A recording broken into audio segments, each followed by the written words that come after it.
ఓకేనా? ప్రపంచ జనాభాలో ఎంత స్థానం ఉంది? మొదటి స్థానంలో ఉంది. దాదాపు 141 కోట్ల జనాభా మన భారతదేశంలో ఉన్నారు.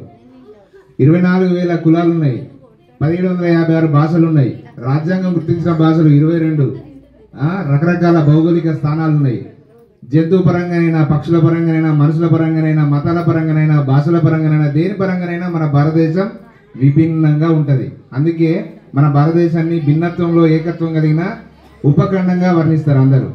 కాబట్టి అలాంటి ప్రోగ్రాం మోదీ గారి ప్రభుత్వ హయాంలో జరుగుతున్నందుకు హర్యానా అనేది ఉత్తర భారతదేశం. మాతాకి భారత్ మాతాకి భారత్ మాతాకి భారత్ మాతాకి.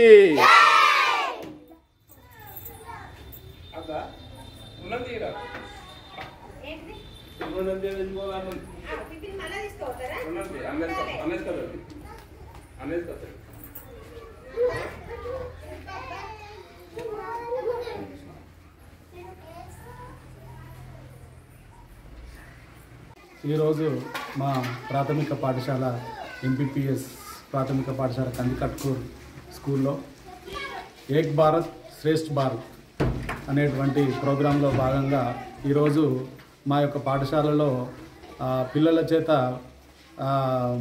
వంటలు హర్యానా తెలంగాణ సంబంధించినటువంటి వంటలు మరియు దుస్తుల వేసుకొని పిల్లలు రావడం జరిగింది. ఈ యొక్క కార్యక్రమాన్ని ఏంటంటే మన దేశం మోడీ గారి వారి యొక్క ఆలోచన మేరకు ఏక్ భారత్ శ్రేష్ఠ భారత్ అంటే భారతదేశంలో ఉన్నటువంటి అన్ని రాష్ట్రాలు అన్ని ప్రాంతాలు ఒకటేనని తెలుపుట కొరకు ఏక్ భారత్ శ్రేష్ఠ భారత్ అనేటువంటి ప్రోగ్రాం తీసుకోవడం జరిగింది. అందులో భాగంగా మేము ఈరోజు ఈ యొక్క కార్యక్రమాన్ని చేపట్టడం జరిగింది.